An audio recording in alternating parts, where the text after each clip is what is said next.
अस्सलाम वालेकुम। आखिरकार बाबर आजम ने 807 दिनों के बाद तो बहुत लंबा अरसा है एक सेंचुरी कंप्लीट कर ली। मतलब वो कहते हैं कि जब आप करने पे आते हैं और जब ऊपर से इशारा होता है, जब ऊपर से हुक्म होता है और नीचे से जो है रन्स की भूख होती है, तब ऐसा होता है। आखिरकार बाबर आजम ने 20वीं सेंचुरी कंप्लीट कर ली। इससे पहले हमारे लेजेंड द अजीम सईद नूर का रिकॉर्ड है कि उन्होंने 247 मैचेस में ये कारनामा सर अंजाम दिया था और 139 मैचेस खेलकर बाबर आजम ने 20वीं सेंचुरी कंप्लीट कर ली।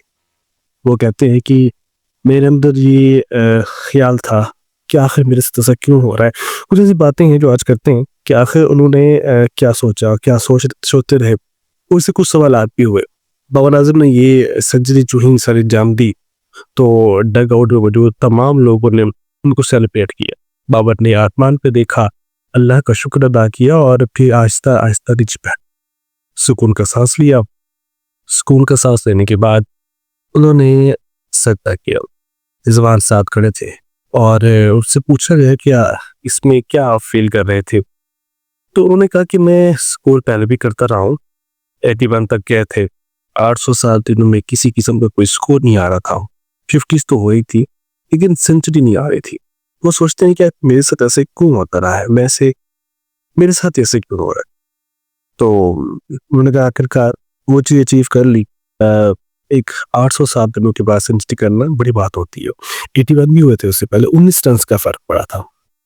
इसके अलावा उन्होंने कहा कि पार्टनरशिप लगी, उनकी पार्टनरशिप हमारी एक लगी थी, वो जो 2021 में हमने इंडिया को हराया था एक सुपर वाली।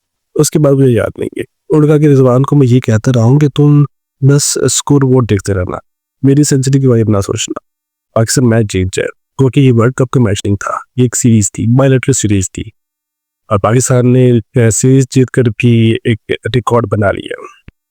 खैर उस रिकॉर्ड की बात करेंगे। अब हर तरफ बाबर आजम के रिकॉर्ड की बात हो रही है। बाबर आजम ने 20वीं सेंचुरी कंप्लीट की और एक बहुत लंबे अरसे के बाद फाइनली 807 दिन के बाद, ये बहुत लंबा अरसा होता है।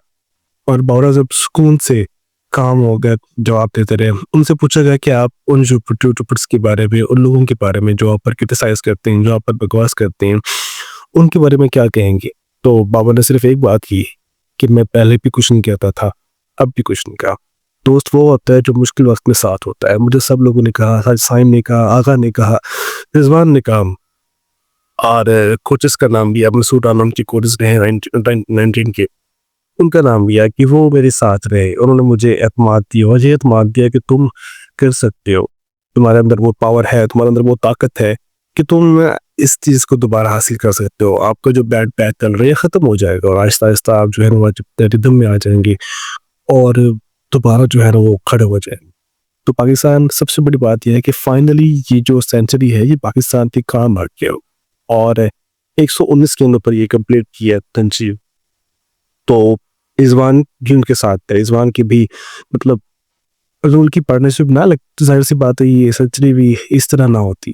तो पाकिस्तान ने के बाबर आजम ने वो कर दिखाया जो उससे पहले वो करते आ रहे थे। जिस तरह वो मशहूर थे, जिस तरह उनकी बैटिंग स्टाइल था, खुदा ना बाबर आजम के स्टाइल को चेंज करने की कोशिश ना की जाए। जिस तरह बाबू खेलता है वैसे ही खेलता है। उसके स्टाइल को जो स्टाइल उसको चेंज करने की कोशिश कर रहे हैं, उसको टुल्ला बनाने की कोशिश कर रहे हैं, वो कोशिश नाकाम हो। ये उसकी वजह यह है कि बाबर का स्टाइल ही नहीं है। वो एक क्लासिकल प्लेयर है। तो क्लासिकल प्लेयर हर टीम में होते हैं और वो अपना किरदार अदा भी करते हैं। बाबर आजम को 807 दिनों के बाद एक मुकम्मल कंप्लीट ज़बरदस्त सेंचुरी मुबारक हो और उम्मीद है कि पाकिस्तान जो है ना वो आगे भी इस तरह बाबर आजम की सेंचुरियों के साथ चलता रहेगा। और बाबर आजम 5-6 साल बाद जब अपनी कैरियर का एंड करेंगे तो एक पाकिस्तान के लिए बेहतरीन रिकॉर्ड पर आ चुके होंगे जो सईद उमर से भी ऊपर होगा। Thank you very much.